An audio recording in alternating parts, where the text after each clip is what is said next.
Yan, thank you. Naintindihan natin yan, Sister Peli, no? Yung awit na yan. Oo. At salamat sa inyo na talagang great. Sabi ni David, si special number. Kasi natutuwa lang mga kapatid, kailan pa? Totoo lang mga kapatid, tuwang-tuwa ako sa inyo nagsusuporta. Bakit? Kasi sabi nga ni Pastor Tom, baka magla-lockdown na naman.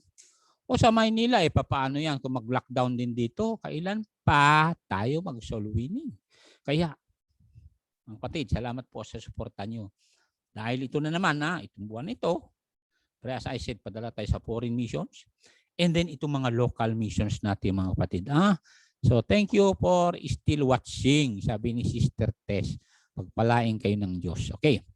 Ngayon, tatay dito sa courage uli. Courage. Yun, nandito pa tayo sa courage. Courage is based on the attributes of God. Immutable siya. He never change. All-powerful siya. Therefore, anong gagawin natin? Take refuge. Psalms 46 verse 1, and then I will pray. Okay? Take refuge. Sumilong tayo sa Panginoon. Ganun, baga sa cellphone, magpa-charge tayo para malakas, di ba? Mga kapatid, God is our refuge. And strength. Kaya nga, courageous ka, talagang matapang ka magpatuloy. Hindi walang makaharang sa'yo, hindi ka maharangan sa Satanas. Bakit? God is our refuge and strength, a very present help in trouble. Ay, ang ganda nun. Ano po? So, nandito pa rin tayo sa all-powerful shepherd. Walang makakatalo sa shepherd na ito. Bakit? Siyempre, meron siyang pamalo yan. At tinalo na niya si Satanas. Alalahanin natin yan. Mga kapatid, talo na Satanas. Wala nang magawa sa atin kundi harang-harangan na lang tayo. Malinaw ho sa Bible. Sabi na Apostle Paul, Satan hindered us. Pero ang gagawin natin para hindi tayo tumingin dun sa mga whisper ni Satanas. Basta tayo Bible, mag-download tayo ng awit na mga awit pang palakas ng loob. Ano po yan? So sabi ng verse natin, God is our refuge and strength, a very present help in trouble. And salamat, nandyan pa kayo. Mag-pray ako. Dear Father, I bless these who are watching. Continue to keep them safe from all viruses, even this Delta virus, Lord. And give them always wisdom in their works, their businesses. And give them also the good health needed, all of them, O Lord, the children, the grandchildren, and even their workers, their employees, even their employers. Lord, bless our country, guide our President Duterte in these times, Lord, where we are seeing a commotion in the West Philippine Sea. Bless also our Mayor, Jeff Soriano, as he continue to make the vaccine be vaccinated to all people here. Also for Governor Mamba, Lord, we understand the burden of these officials. So bless them together with police, the OH, also Lord, firemen, and also Lord, for all who are working with the government. To God be the glory now, and thank you for hearing prayers. In Jesus' name, amen. Okay, punta tayo sa Matthew, or Mark, I should say, Mark 9:23. Ito mga kapatid, as I said, huwag nating ilimit ang Diyos, please lang. Kasi hindi maganda na ilimit natin ang Diyos. Alam niyo, kung isipin natin, ang Diyos makapangyarihan yan eh. Tignan niyo ang verse na ito. Ang verse na ito. Kung kulang, sabi nga ng alam mo humingi ka sa Diyos. Nakalagay James 1:5 yan, pero ito sabi niya. Ready, read. Jesus said unto him, if thou canst believe, all things are possible to him that believe. Ay, totoo yan. Tingnan niyo nangyari sa project ni President Duterte, di ba? Sa EDSA ngayon, less traffic na, di ba? Dati matindi yung traffic yan sa EDSA. Ngayon, wala na ganong traffic. Lalo may COVID. Okay. Totoo yan mga kapatid. And then, hindi lang yun. Talagang madali nang magbiyahe. Okay? Tulad nga Cebu, sabi nila, kontakin mo, meron daw bridge doon na napakataas ngayon. Maliban sa San Juanico, ha? Naging posible. Bakit? Siyempre, kung may presidente ka na talagang matalino at talagang courageous siya, i-push yung project. Ganon din dito sa atin. You know why may mga projects din tayo rito na talagang nag-boom. Siyempre, kinakailangan na nandyan kayo na mag-finance. Sa pag-finance nyo nga tuloy si Pastor Richard Reynoso, sabi niya tuloy-tuloy pa ba yung building nyo? Sabi ni Pete, tapos na. Ibig sabihin, talagang they are more than willing to help kahit papaano po. Ganon tayo mga Baptist. Magtulungan, hindi yung magsiraan. So kayo mga membro, salamat po sa inyong pagsuporta. Now, punta na tayo sa God's omniscience. Siya ay nakakaalam sa lahat. Mga kapatid, ibig sabihin, alam niyang lahat. Kaya, kung alam niyang lahat, tingnan natin kay Joshua, na si Joshua, very confident siya. Kasi, alam ng Diyos ang lahat. Look at this verse. Ano sabi niya? 6:1. Joshua 6:1. Kapatid, tingnan niyo ito. Kaya malakas loob ni Joshua, talagang courageous siya, talagang tapang niya na magpatuloy. You know why? Because Joshua 6:1 ay makita nyo na talagang iba itong sinabi ng Diyos niya. Ganon din sinabi ng Diyos sa atin. Tingnan mo. Okay, sabi niya. Joshua 6:1 and 2. Mamaya. Now Jericho was straightly shut up. Walang makapasok doon. Walang makalabas. Because of the children of Israel, none went out and none came in. Look at this verse 2. Verse 2. Yan ang omniscience ng Diyos. Alam ng Diyos ang mangyayari. Alam niya ang resulta. So, ano sabi niya? And the Lord said unto Joshua, see, I have given it into thine hand, Jericho. Ibig sabihin, hindi pa nasira ang Jericho, binigay na. And the king thereof, the mighty men of valor. Tingnan niyo mga tida. Kaya kung nangako sa iyo ang immutable God, omnipotent God, omniscient, nakakaalam sa lahat, abay, ang lakas ng loob mo. Hindi niyo ba alam? Nasabi ng Bible, salamat kay Charlito, Tadya, at mga Tagumpa, Litawa family. Diyan pa kayo. Okay. Sabi ng Bible na sigurado mananalo na tayo. Ito yan. Andiyan si April Dwayne Clay Ember. Salamat po sa tulong din ninyo, ha? Malaking truck binigay dun sa anapatan yan libre lang. Iba talaga yung mga mayayaman natin membro, no? Ganun yan, mga kapatid.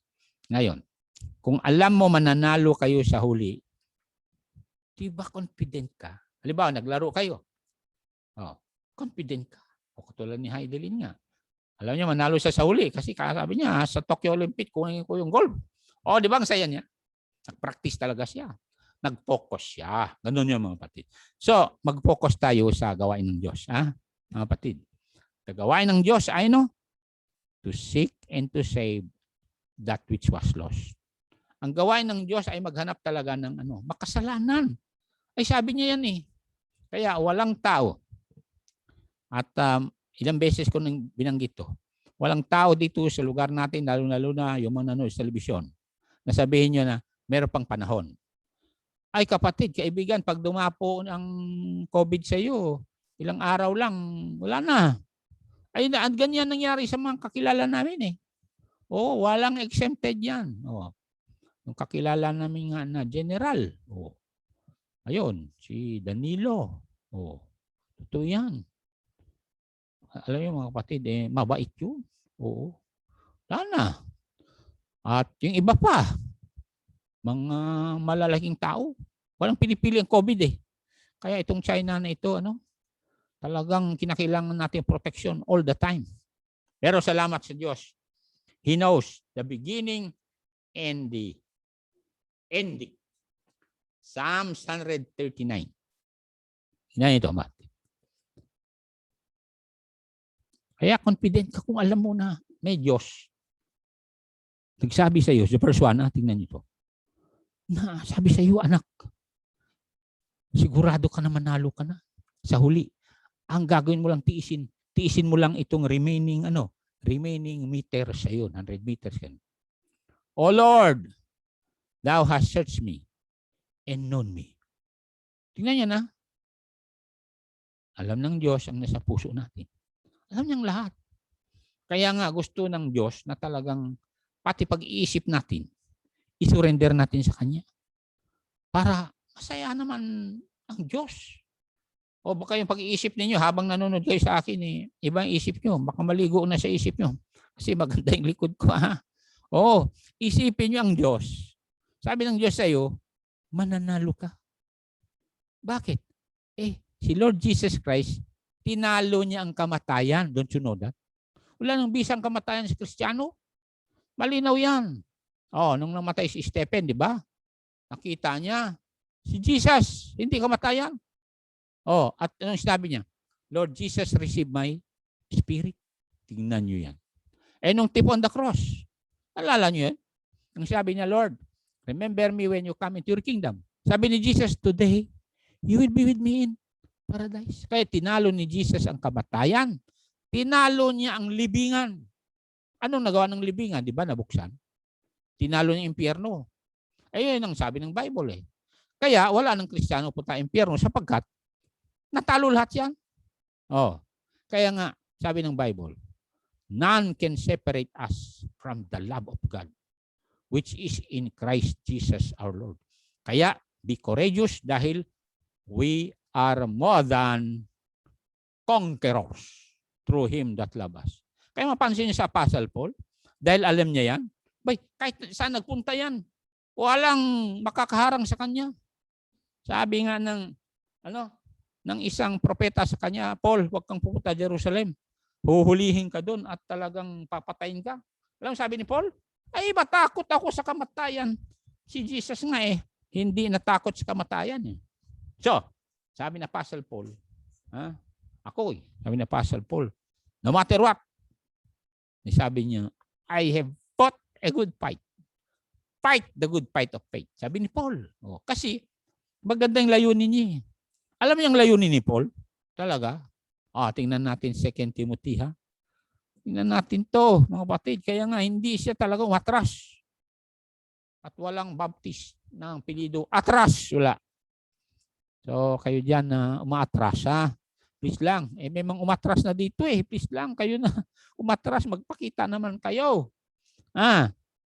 Okay, verse 17. 2 Timothy 4:17.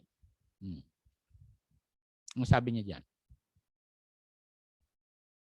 Yun pala notwithstanding the Lord stood with me and strengthened me. That by me, sabi ni Paul, by me, the preaching might be fully known. Sabi ni Paul, ako ang gamitin ng Diyos. Para maibahagi sa sanglibutan tungkol sa kanyang bugtong anak.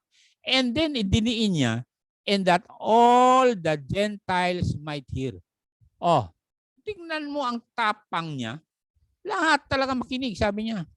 And I was delivered out of the mouth of the lion. At least, sabi niligtas ako ng Diyos. At hindi yung aking mga pagsubok. Nakita niya? Ibig sabihin, hindi nakain ng leon si Paul. Hindi siya hinulog dun sa arena ng Rome. Totoo yan. Naputulan lang siya lang liig. Pero hindi siya nakain ng mga leon. Ganon din sa inyo. Alam niyo kung sino yung leon? Satanas.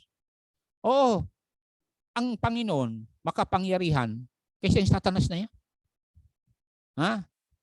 At dahil alam ng Panginoon na mananalo tayo, ang pinapagawa sa atin, yung James 4:7, tuwing umaga yan at tuwing gabi bago tayo matulog. Kaya gawin niyo ito mga kapatid. Hindi naman kinakailangan matagal Mag-pray kayo, lumuhod kayo sa tabi ng kama niyo. At sabi niyo, Lord, I submit myself to you. I submit my eyes, my heart, my problem, ayun, my frustration. I submit myself to you. Submit yourselves therefore to God. And then sabi niya, resist the devil and the devil will flee from you. Ibig sabihin, huwag kang magpatalo kay Diablo kung inaaborido ka niya. Maghanap ka ng verse mo. The Lord is my shepherd. Ayun. Surely goodness and mercy shall follow me all the days of my life. Ganon yan. At isang verse na maganda ay itong 27:1. Psalms 27:1. Ayun. Omniscience. Yan. Ang ganda nito mga kasama. Kaya nga i-memorize nyo yan. Kung meron kayong meron kayong ballpen dyan, isulat ninyo. Pagkatas balik-balikan nyo, idikit nyo dun sa kusina nyo, gano'n, idikit sa sakyan nyo. Ang sabi niya, the Lord is my light. Present tense yan, and my deliverer. Kung ganda naman nun. Salvation is deliverer. Ibig sabihin, iligtas ka sa lahat ng mga sakuna. Whom shall I fear? The Lord is the strength of my life. Of whom shall I be afraid? Papansin niyo yan? Question mark. Kanino ka pang takot? Ha? Kanino? Samantala ang Diyos ay immutable, all-powerful, all-knowing. Tingnan niyo yan. Kaya dahil alam niyang lahat, kung anong iutos niya, gawin natin. Huwag natin magsabi na, hindi ko alam. Tuturuan ka nga. Katulad nung nag-soul winning kami. Ako naghawak ng whiteboard. Kaya si Pastor Tom. Ito, magbuklat tayo ng Revelation 20:15. Na lahat ng tao na wala ang pangalan sa libro sa langit, ilagay sa impyerno. Di ganon. Kaya lang, ayaw ng Diyos punta tayo sa impyerno. Ngayon, bakit punta tayo sa impyerno? Dahil sa kasalanan. Yun, emphasize mo na yun. And then punta ka na doon sa positive side, na doon sa cross, pinayadan ni Jesus, pinayaran niya lahat ang ating kasalanan. Maaaring sabi nyo, yung kwento niya, pastor, parang insignificant, parang hindi popular. Oo, pero kung nasa bingit ka ng kamatayan, kailangan mo si Jesus. Bakit? I am the way, the truth, and the life. No man come to the Father but by me. At sabi niya, I am the resurrection and the life. He that believe on me, though he were dead, yet shall he live. Maaaring ngayon, hindi mo kailangan Panginoon kasi iniisip mo, mall. Mall, kakain ka sa mall. Malamig doon. Kakain ka ng eat all you can. Parang wala sa isip mo ang Panginoon Jesus. Pero the moment mag-brown out sa mall at lahat ng tao maging zombie, dahil sa COVID, talagang sabi mo, Lord Jesus, saan ka? Hindi nyo ba alam yan? May mga tao talaga hindi na kailangan ng Panginoon sapagkat nasa mall sila, may pera sila, kumakain sila, wala silang isip sa Diyos. Pero the moment na habul-habulin mo hininga mo, kahit sabi nga General Taguinod, yung mga doktor wala nang magawa kasi yun nga, nakakonfine si Sir Alex. Buti nakaligtas. Kaya nung sinabi Sir Cruz sa akin, pag-pray mo si Sir Alex, nag-pray kami. Nakaligtas yung tao. Tumawag sa akin at sabi niya, Pastor, kahit ibigay kong lahat, basta mabuhay pa ako. Totoo yan mga kapatid. Mga kapatid, alam mo kahit maghirap ka, basta mabuhay ka. Kahit punta ka doon sa tabi ng bundok dito at mabuhay ka, basta makaligtas ka lang sa COVID at mamingwit ka na lang ng isda dito.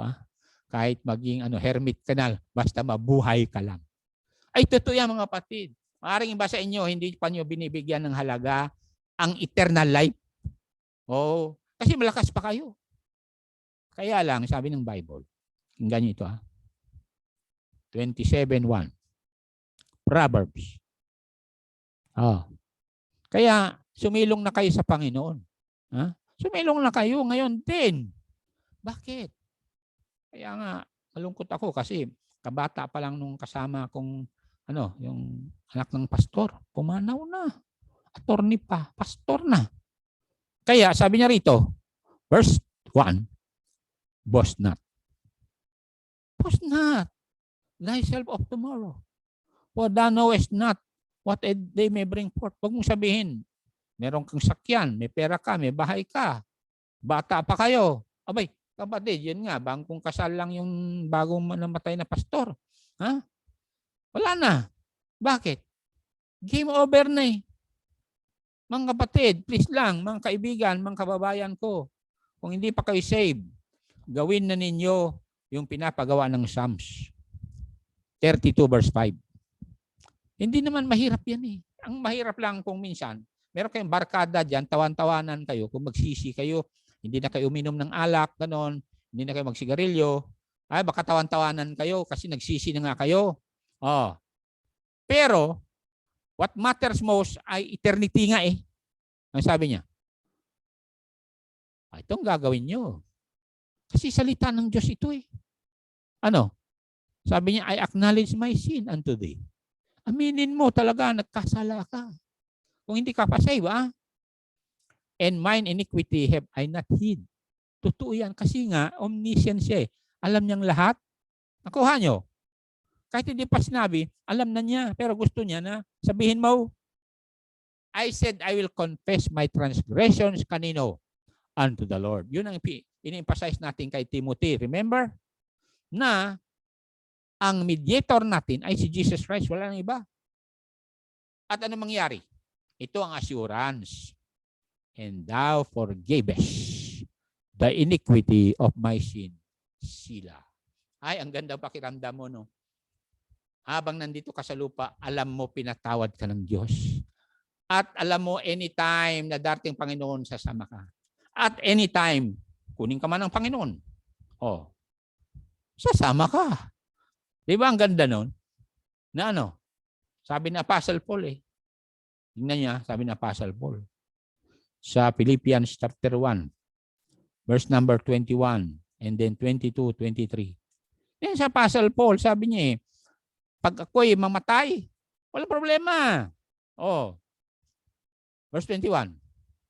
For to me, to live is Christ, and to die is gain. Matagal mo gain? Ano ibig sabihin nun? Pakinabang daw. Oh. Kaya lang sabi ni Paul, look at this verse. Next, 22. Next, But if I live in the flesh, habang nandito ako sa laman, lamang lupa, kaya kataong lupa, this is the fruit of my labor. Yet what I shall choose, I don't know. Next verse. Next verse, Salamat. May next verse. For I am in a strait between two, sabi niya. Number 1, sabi niya, nahahati ako eh. Having to desire to depart. Alis sigurado, sabi niya, punta ako. And to be with Christ. Kasi one day tinanggap niya si Jesus Christ yan, naalala niyo. Which is far better. Bakit? Wala na yung COVID. Wala na yung arthritis. Wala na yung sakit, Wala na. Pero doon sa verse, sunod na verse, ay sabi ni Paul, gusto pa ako gamitin ng Diyos para sa inyo. Oh, nakita nyo yan? Kaya, kayo dyan na nanonood sa akin, gusto pa kayong gamitin ng Diyos. Maaring sinabi ko yung kay Josiah, di ba? May bata dyan na dapat alagaan nyo. Oh, sabi ni Sir R.J. Ong, di ba? Nevertheless, sabi niya, to abide in the flesh is more needful for you kasi tuturuan ko pa kayo. I-encourage ko pa kayo para hindi kayo manlamig. Sabi ni Paul. Para maging courageous kayo. Para kayo ay aawit ng My Father plan it all. Ay, sabi ko sa inyo, pag naintindihan nyo my Father plan it all, katulad kay ni Joshua, na bago inatake niya ang Jericho, sabi ng Diyos, tapos ng laban. Akala nyo. Okay, last point natin, Sir James. Last point natin ay, Joshua was courageous because he based his courage on God's omnipresence. Omnipresence, ibig sabihin, present everywhere ang Panginoon. Oh, everywhere. Ano ibig sabihin ng omnipresence? There is no place in the whole universe that God is not there. Alam ba ninyo yan? Verse muna. 2 Chronicles 2:6. Para maintindihan nyo na, no? Kahit saan ka pala, hindi ka makatago sa Diyos. At ang kagandahan nun, nililista ng Diyos. Nilagay yung USB, yung life story mo. Ay, sabi ni Solomon yan, di ba? Kaya nga, nakaka-encourage to eh. Basahin natin para naintindihan nyo ito, itong omnipresence. Ready, read. 2 Chronicles 2:6. But who is able to build God an house, seeing the heaven and the heaven of heavens cannot contain God? Nakita niyan? Ibig sabihin, verse 7, second heaven, third heaven, nandyan ang Diyos. Kaya nga, sabi ng psalmist no kahit saan nakapunta, Panginoon, nandyan ka. Kahit pagtagok sa ilalim ng impyerno, nandyan ka. Lilipad ako, punta ko sa highest heaven, nandyan ka pa rin. Nakita niya, ay pag-aralan sa Psalms 139, mga kapatid, talagang manglupay-pay ka sa hiya. Bakit? Abay, alam ng Diyos lahat. Ang ginawa mo kahit sa kadiliman daw. Kaya kayo dyan na gumawa sa kadiliman, akala nyo. Hindi naka-record yun, ha? Hindi nyo ba alam na merong CCTV ng Diyos, ha? At sabi ng Diyos, I see everything. The eyes of the Lord are in every place, beholding the evil and the good. I-flash natin yan para meron kayong verse. 15:3, Proverbs.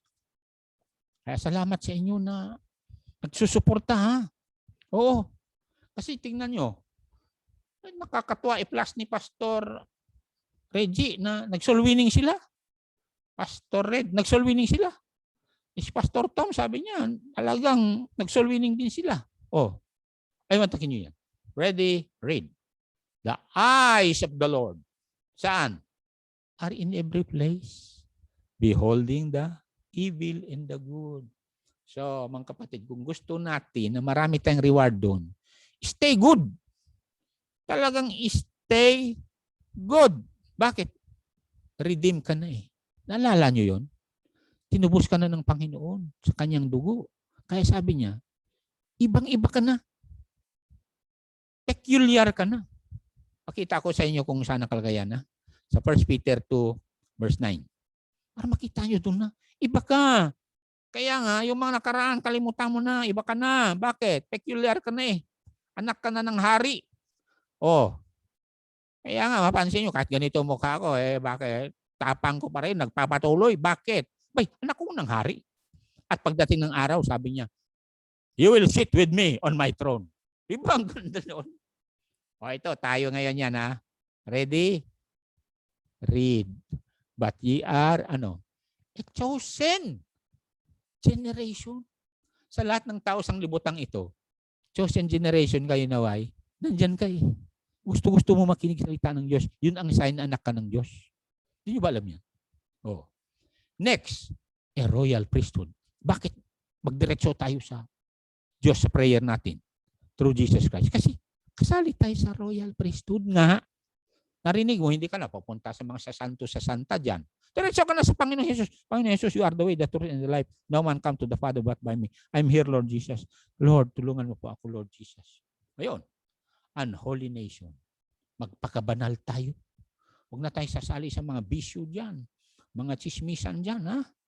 Naghanap kayo ng kasamahan nyo. Na mga tao na talagang nagmamahal sa Panginoon. Ganun yan eh. Tulad yan. Sabi nga Pastor Tom pag uwi namin galing sa Pakak, maan kami dun sa Anapatan at nakiservice kami dun. Narinig yung mga kapatid. Kung meron lang tayo sana service ngayon, maganda sana, kaya lang bawal pa. Ang maganda dyan, nandyan kayo. Kaya maraming salamat po. Maraming salamat. Nagte-take note kayo. Ha? Narinig nyo? Ano pa? Royal priesthood, holy nation. Ano pa nakalagay doon? Peculiar people, yun ang isasabi ko sa inyo. Ibang-iba ka na. Ha? Bakit ibang-iba ka na? Yan sabi ng Bible, meron kang invisible white robe. Yan ang balabal ng katuwiran. Yun ang sabi ng Bible eh. Maaaring hindi nakikita ng mga tao yan. Pero, meron ka na yan, kapatid. O, tingnan mo ito 61 verse 10 ng Isaiah. Kaya ibang-iba ka na. Dapat ikaw pinakamasaya sa lahat. O, katulad ng picture ni May dito. Tuwang-tuwa na siya. O, ganda naman picture. Okay. Ano sabi niya dyan? Anong sabi niya? I will, greatly rejoice nga. Bakit peculiar ka? Ibang-iba ka na. Hindi ka nakasali dun sa mga uwak. I will greatly rejoice in the Lord.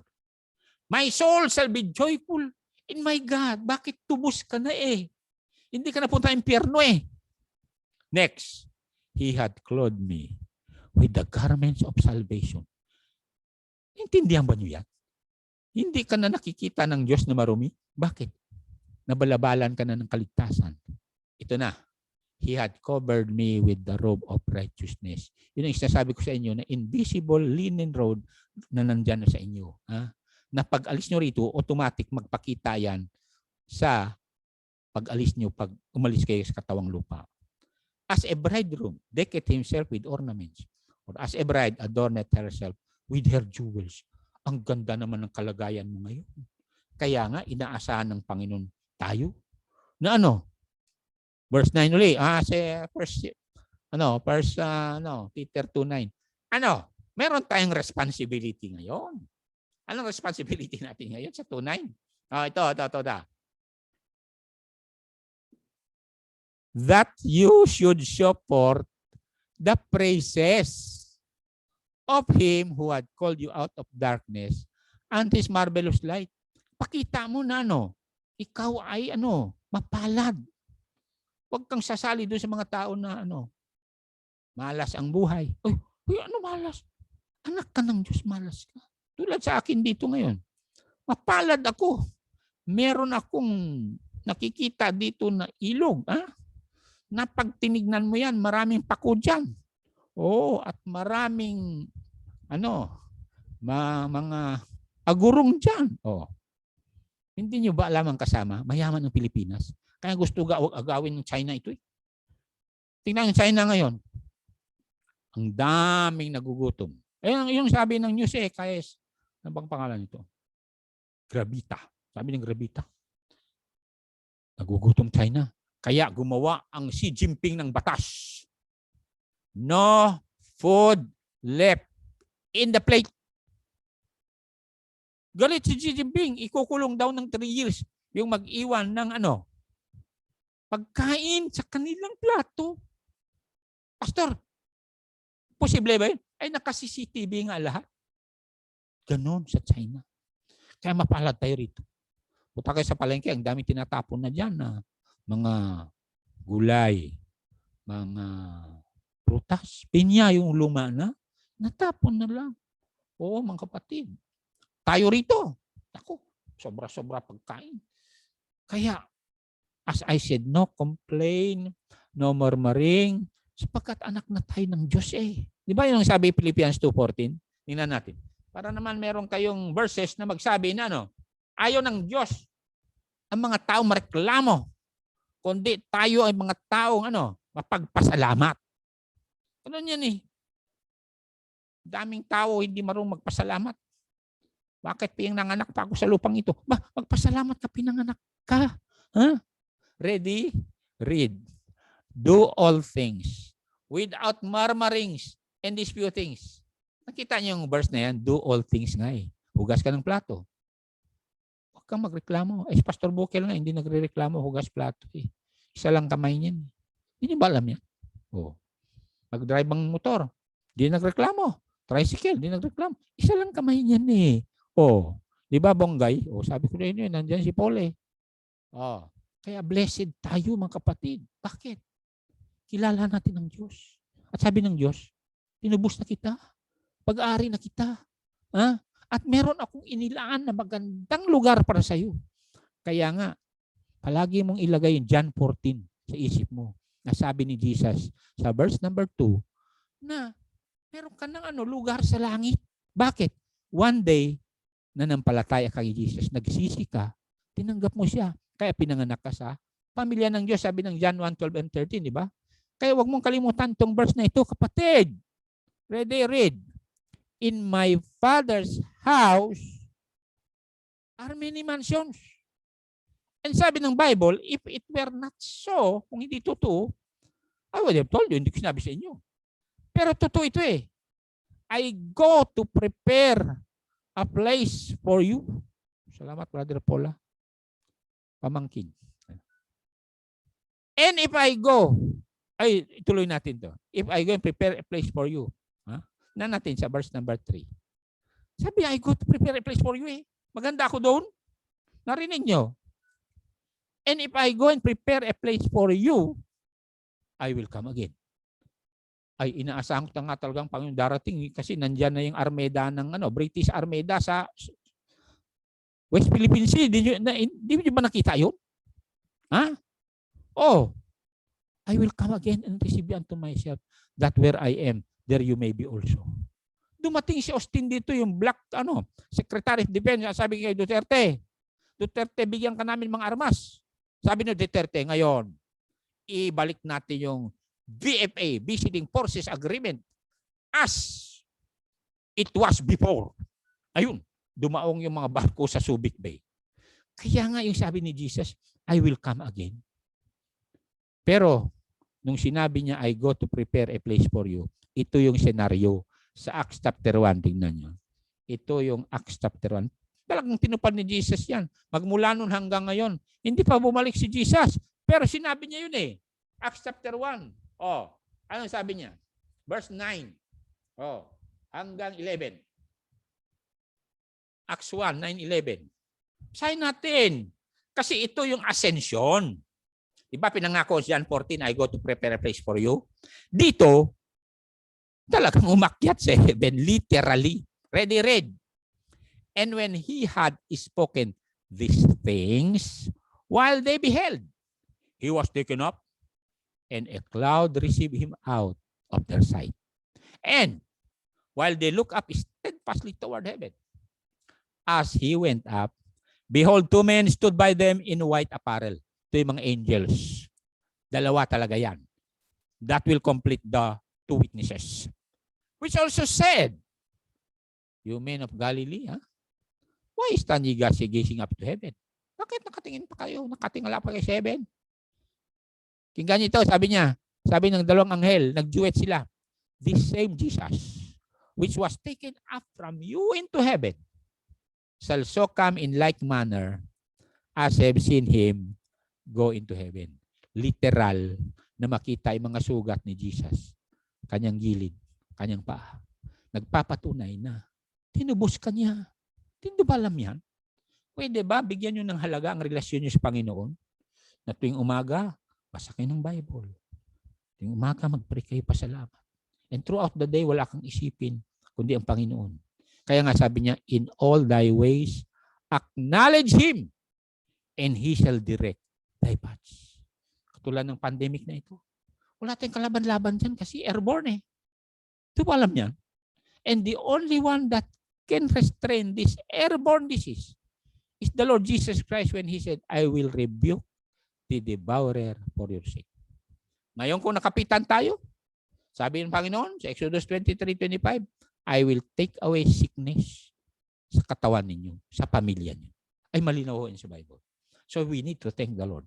Ngayon, conclusion, kung hindi pa kayo tiyak sa heaven, si Jesus, sabi niya, maghanda ng bahay ng lahat ng believers sa heaven at babalik sa one day. Gusto namin makasama kayo. Bakit hindi mo sabihin kay Lord Jesus, patawarin mo ako sa aking kasalanan. Gusto ko po sasama sa iyong pagdating. Tinatanggap kita bilang tagapagligtas. Tinatanggap po ang ginawa mo sa krus para sa akin. Wala na akong pinagkakatiwalaan na tagapagligtas. Hindi yung good works ko, hindi yung pera ko, hindi yung relihiyon ko, hindi yung pagka-gwapo ko, pagkaganda ko. Lord Jesus, ikaw lang, wala nang iba.